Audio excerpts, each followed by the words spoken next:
हाल ही में काफ़ी लोगों को बिटकॉइन में इंटरेस्ट आ रहा है। न्यूज़ चैनल पर देखो तो बिटकॉइन की बात हो रही है।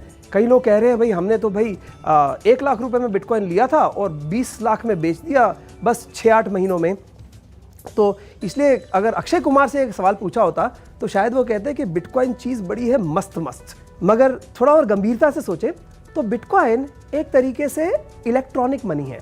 जैसे आप नेट बैंकिंग के थ्रू किसी को पैसे देते हो तो उन्हें आप रुपए के नोट नहीं देते, तो वो इलेक्ट्रॉनिक मनी होता है। यदि आप किसी को पेटीएम, मोबीक्विक या किसी अन्य डिजिटल वॉलेट से पैसे देते हो तो वो इलेक्ट्रॉनिक मनी होता है। मगर बुनियादी तौर पर ये इलेक्ट्रॉनिक मनी रुपया ही होता है, जो कि reserve bank of India, government of India, ministry of finance ने बनाया होता है।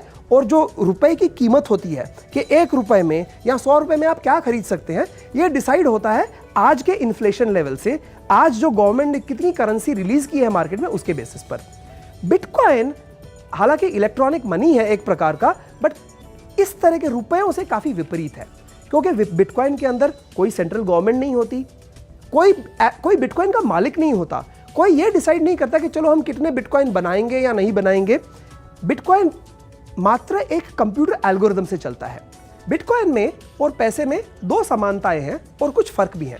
पहली समानता यह है कि बिटकॉइन स्टोर ऑफ वैल्यू है, ठीक उसी तरह जिस तरह सोना, गोल्ड स्टोर ऑफ वैल्यू है, ठीक उसी तरह जिस तरह डॉलर, रुपया स्टोर ऑफ वैल्यू है। सेकंड चीज जो है, जो बिटकॉइन में उतनी स्ट्रांग नहीं है, वो ये है कि बिटकॉइन मीडियम ऑफ एक्सचेंज या मीडियम ऑफ ट्रांजैक्शन है।